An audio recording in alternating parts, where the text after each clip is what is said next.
ازيكم؟ اي حد فينا ممكن يحتفظ بحاجة قيمة اخدها من والده او والدته او ورثها عنهم، والاشياء دي ممكن تكون اساسا موروثة من الاجداد. يعني ساعة قيمة تكون عندك، بيانو، خاتم، ايا كان الاصناف ايه، بس حاجات ممكن تكون ليها قيم مادية، قيمة معنوية، قيمة تاريخية، مناسبة جميلة، وهكذا. ممكن اي واحد يحتفظ بالحاجة دي عنده وما يتصرفش فيها لو مش مزنوق ماديا مثلا. ده يخلينا نروح لايه؟ مصر اقدم دولة في الكون، مصر اقدم حضارة في الكون، مصر فيها تلت آثار العالم، مصر في علم اسمه علم المصريات ايجيبتولوجي بيتدرس في كل جامعات العالم. العالم الغربي اهتم بالتاريخ والحضارة المصرية ودرسوا علم المصريات علشان يعرفوا سر الحياة أيام القدماء المصريين والفراعنة. الورث العظيم ده احنا المفروض كمصريين نحافظ عليه. حفاظنا عليه وعلى الهوية المصرية وتاريخنا وحضارتنا شيء لازم يكون هدف لكل مصري محب للبلد دي وعاشق للبلد دي، ايا كان انتمائه الديني ايه وعقيدته ايه، مسلم، مسيحي، يهودي، هو حر في عقيدته وعبادته.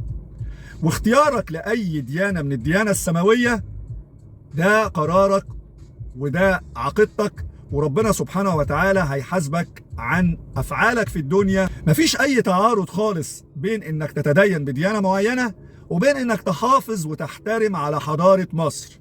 حضارة مصر وتاريخها بيتعرضوا دلوقتي لتهديد من منظمة اسمها الافروسنتريك، عايزين ينسبوا الحضارة المصرية العريقة لأصحاب البشرة السمراء، وبيقولوا ان دي مش حضارة ولا تاريخ مصر.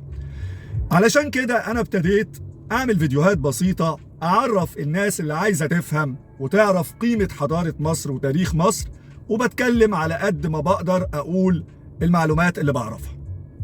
في ناس بتشوف ده مش ايجابي، براحته، لكن أنا مقتنع بعظمة مصر وعظمة بلدنا وتاريخها وحضارتها، فهعمل ده.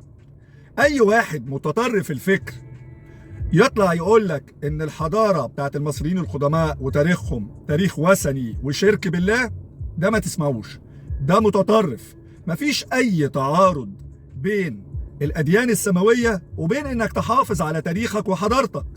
أنت بتعبد ربنا كيفما تشاء وكيفما تراه وكيفما تشعر به وعقيدتك في قلبك، لكن ده ما يخلكش تدمر تاريخ بلدك وتدمر حضارة بلدك. احترم حضارة غيرك، تاريخ غيرك، ثقافة غيرك، ديانة غيرك، دي مشيئة ربنا في التعدد واختلاف الناس.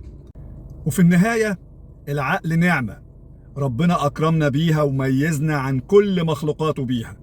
عايز تشغل عقلك وتفكر وتقرأ وتعرف وتبقى مثقف، ده قرارك.